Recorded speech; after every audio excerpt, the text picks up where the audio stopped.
নানা রোগের অব্যর্থ ওষুধ। তেতো লাগলেও নিয়মিত খান এই পাতা, রোগ সারবে চটজলদি। বাড়ির পাশে বেড়ে ওঠে এই গাছ। গাছের পাতা বেশ তেতো লাগলেও গুণে ভরপুর এই গাছ। নানা রোগের জম এই গাছের পাতা। তবে নিয়মিত খাবার অভ্যাস থাকলে যে কোনো শারীরিক রোগ দ্রুত নিরাময় সম্ভব। আপনার বাড়ির পাশে স্যাঁতসেঁতে জায়গায় অযত্নে বেড়ে ওঠে কালো মেঘ। ছোট ভেষজ এই উদ্ভিদের গুণাবলী জানলে অবাক হবেন।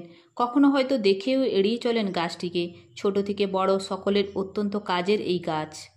ডায়াবেটিস হোক কিংবা ক্যান্সার অথবা জ্বর কাশি নিরাময়ে জুড়ি মেলা ভার কালো মেঘের। ভারতের বিভিন্ন স্থানে দেখা যায় এই বিশেষ উদ্ভিদ।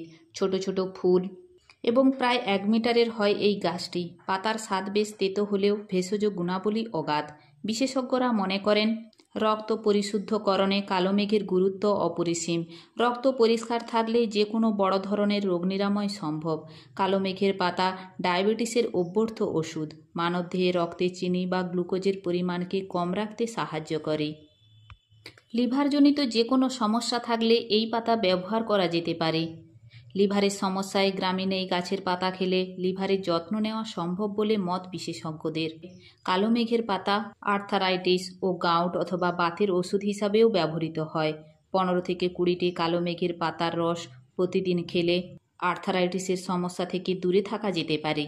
পুষ্টিবিদরা বলেন ডায়াবেটিস, ক্যান্সারের মতো রোগ নিরাময়ে কালো মেঘ অত্যন্ত গুরুত্বপূর্ণ ভূমিকা পালন করে। চামড়ার সমস্যা, বাচ্চাদের জ্বর, ক্ষুধা-মন্দা সহ নানা রোগ অসুখের জৈব ওষুধ হিসাবে কাজ করে। এছাড়াও খিদা কমে যাওয়া, জ্বর সহ নানা অসুখের অব্যর্থ ওষুধ হিসেবে কাজ করে কালো মেঘ। যারা তেতো পছন্দ করেন না তাদের জন্য কালো মেঘের পাতা বেটে গোল গোল বড়ি হিসাবে ব্যবহার করা যেতে পারে। তবে সেবনের আগে বিশেষজ্ঞদের পরামর্শ নেওয়া জরুরি।